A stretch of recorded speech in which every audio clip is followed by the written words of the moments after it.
Hey there, and welcome to another Forever Single. My name's JC, and I'm the facilitator of this video podcast where we break down the awkwardness, drama, and comedy of the Age of Aquarius' love life. And speaking of Age of Aquarius, here she is!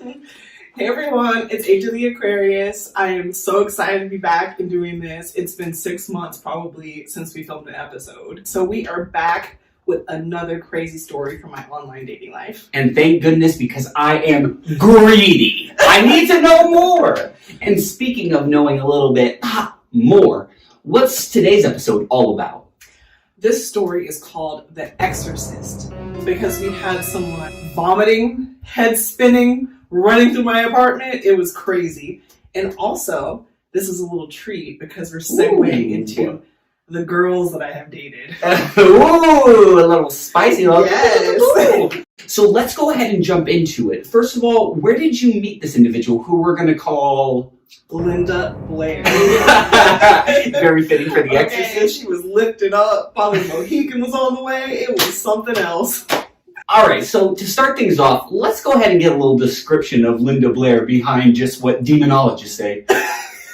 Well, she was a little different than what I usually go for. She was kind of quirky. She had pink hair. She did have the MySpace angles, though. Oh. So I noticed, like, when you're looking at the MySpace angles, you only get one scenario of the appearance. You don't get the full view. No. So I noticed all of her photos were really closely cropped. And I was like, this could be interesting. But she wore a lot of makeup, and I wear a lot of makeup. So I was like, okay, she's cute. She has some lipstick. Like, it'll be fine. But it wasn't too tragic. There was still this kind of, like, arousing femininity there. Yeah, like, I definitely like all types of people. True. Yeah, I definitely have, like, my general standards, but she was definitely cute for that, so. And no body odor this time. Not this time, y'all. So let's go ahead and jump into the first meetup, okay? Where was it? What was the vibe? Take us through it. Yes, so we ended up going to a local bar that I love going to, but it's higher end. So the drinks are like $15 and like they have really low light and like nice ambiance, and I really love going to this place. So I was like, you know what? I'm taking her somewhere where I know the lay of the land. Mm-hmm. That way I can be more comfortable. Smart. But it's not like a dive bar, so we can definitely sit there and have nice, mature conversation. So yeah, that's where we met. How would you kind of suss out the conversation? Well, before that, she walks in with a fucking backpack on. That's why I had to explain the restaurant, because I'm like, in what world do you show up to like a 3-star restaurant wearing a backpack? Was it a plain backpack or was it like designed? It was definitely one of those like cute and quirky anime girl backpacks. Oh, I got you. It was a little smaller and had little designs over it, and it was like really tiny. And on her body, it was like she had really broad shoulders, and then she had like a neck lump for when like you don't stand up straight over time, and so like your neck gets forced forward like that, and then it like grows on the back of your neck. So she had that, and like the backpack was kind of like sitting up there like that. So you're saying that you have She-Hulk attorney at law mixed with Quasimodo with a Barbie size play backpack? Yes, it was different. I was just like, okay. And like her hair, it was not washed. It was like day 17 of the manic panic. So it was like kind of stringy and like dyed pink in some places, and then like kind of up in a little bun. I was like, okay. So we've got zero effort going into this. Great. So just as a quick commentary towards, forever single trends, there is something sincerely wrong with the vetting process when it comes to these dates, because you always seem to get into situations with people that have some kind of bodily odor or just something hygienically dysfunctional. Listen, okay? When you get to dating apps, you're in a situation. You have forfeited, it's like sliding on the dotted line. That should be the terms and conditions. By downloading this app to your phone, you have forfeited dignity, standards, expectations. Like, you are at the last stages of dating at this point. That's incredibly fair. So don't give me no lip. So all right. So we have this going in here, and obviously, like, you're a very kind person. Like, you give everybody a chance, regardless of like aesthetics or even smell sometimes. And what was the conversation like? The conversation was really good at first. Like, we were just talking about our general, what we do, pretty normal conversation flow. And then we started talking about our interests. Mm-hmm. So she started telling me that she's really into like making her own clothes, and she does a lot of baking and all this stuff, like DIY stuff. Okay. So then we started talking about costumes for Halloween.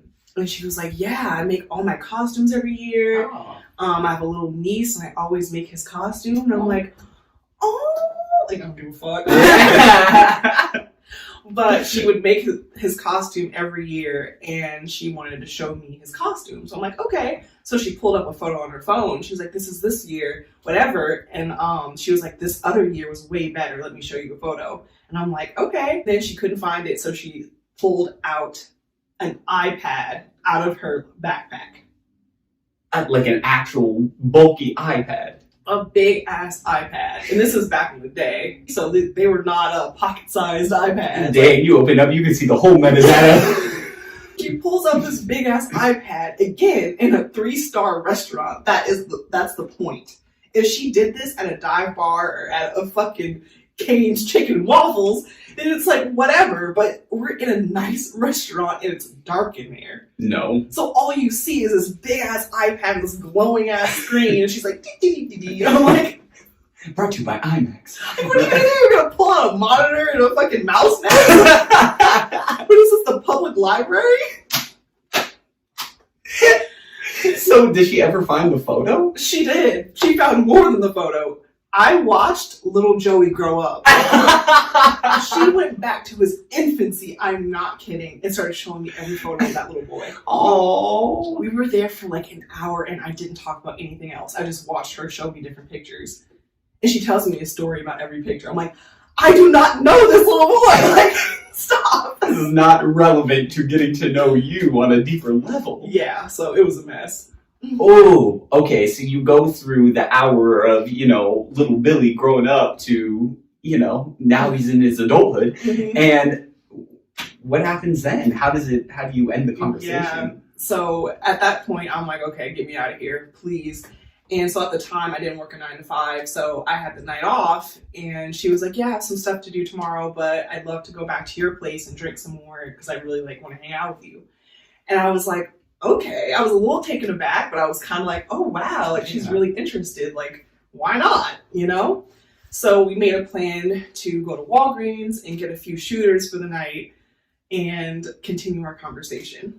And at the Walgreens, we both got 2 shooters each. We had, it was like Absolute, so I got lemon, and she got the orange flavor. So just really random gross shooters. Like, I would never drink that ever in my life. Like, I don't know what was happening. But we had 2 each, and you know me, I love my shots, okay? Yes. So I pop open my shot, and she starts following suit, but slowly, so she's a little bit behind me. So as I finish my shot, she's in the process of taking hers. And I put mine down, and I say, damn, that shit tastes like pine cleaner. And this girl looks at me, and her eyes are like bulging, and she's just like frozen in time. And she just looks up and starts vomiting. No. Yeah. Like puking? Yeah, she starts projectile vomiting, and she's just like stuck there. And so she tries to raise her hands over it, and it's spilling through her hands. And I'm like, what the fuck, right? And she starts running through my apartment. Oh! Like, at this point, I have a roommate who's in the back. And I'm like, oh my God. And she's like trailing vomit through my apartment, and then finishes vomiting in my kitchen sink. Like, why would you go to the bathroom? Open the front door first and vomit outside before you vomit in someone's kitchen sink. So the devil hath control over Linda Blair here, and Yes. she's spinning and puking Yes. everywhere. Yeah. Did she even get to the shot, or was it just the start of the It was shot? like half the shot, and just me putting that thought in her head that it was tastes like pine cleaner, kind of just like it had an adverse reaction, and yeah, starts vomiting. So after that, I'm like completely turned off. Obviously, Yes. I'm like, holy shit! Like I don't even want to go into detail. It's gross. So I have to clean it up because I'm like, my roommate could come out at any minute. I'm just trying to like save the situation. So I end up cleaning up this girl's vomit, and instead of leaving, she's ready to keep talking. Here comes Lil Johnny, 18 through 36. So she's like, yeah, like I'm good. I'm like, okay, cool. So we keep talking. I'm trying to play it off. Shots are canceled. I'm just pouting at this point. Yeah. So we're sitting there, and she starts talking about how she likes to do sign language. Okay. And I'm like, oh, okay, cool. Like, I don't know anything about that. She's like, yeah, like, part-time, I like to sign songs at, like, the local school. And I'm like, oh, that's so cool. That's cool, yeah. Like, I didn't even know that was a thing, you know? So she's like, do you want to... No. No. Stop. She asked. Yeah. She's like, can I sign a couple songs for you? And, like, what am I supposed to say? Run. Like... No? Yeah, you say no. Because, like, I don't want it to seem like I'm being, like, I don't want to hear her, like, talent or thing that she likes to do. Like, I'm trying to be encouraging. Can we put this in perspective, though? This is a first date. Yeah.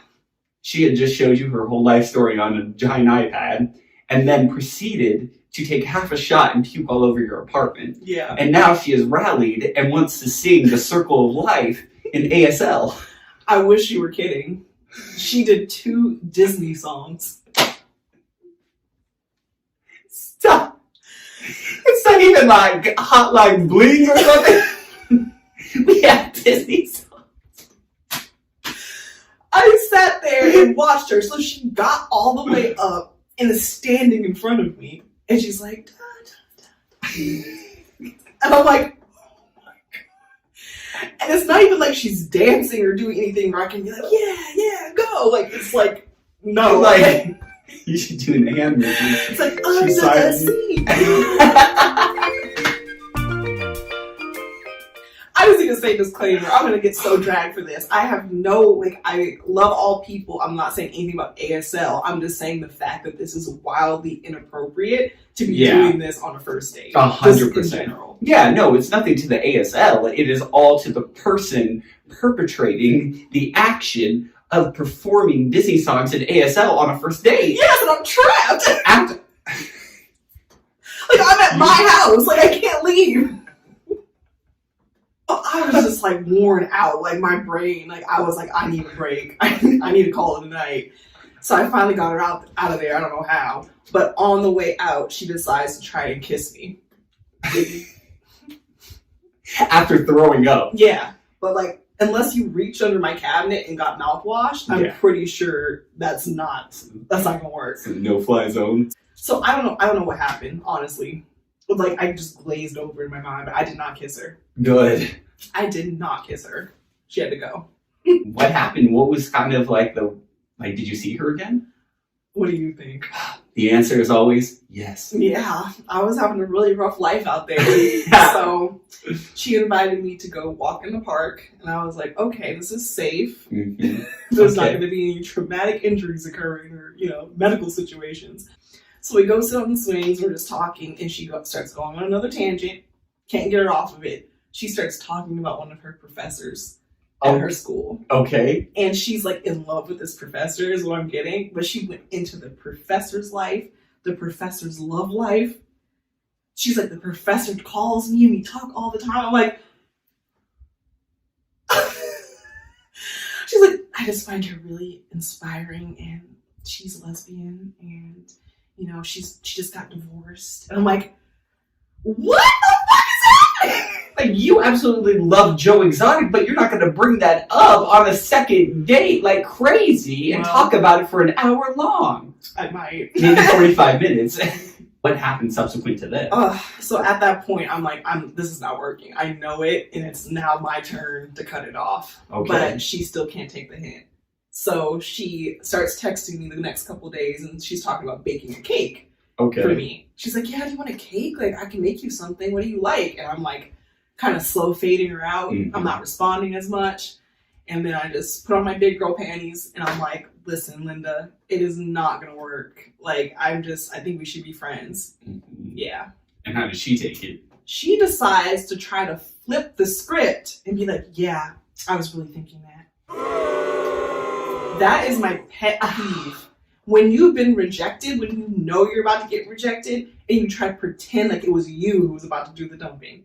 Take your L, girl. Like, you vomited all over my apartment and tried to kiss me afterwards. Take that L. Let's not forget the signing of the Disney songs. That is, right now, to me, the most traumatic thing. It's like Mufasa's choir in the middle of my fucking house. So what would you, kind of like extrapolating everything together, what would you say was your big learning lesson from this whole dating experience with Linda Blair? Just stop it as soon as you can when things are going wrong.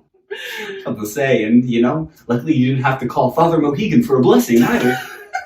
Throw some holy water on my face and call me a demon. That was a story. Anyway, my name is JC, and I'm always here with Age of the Aquarius, baby. We will be back next time with another crazy episode of Forever Single. Woo! Bye.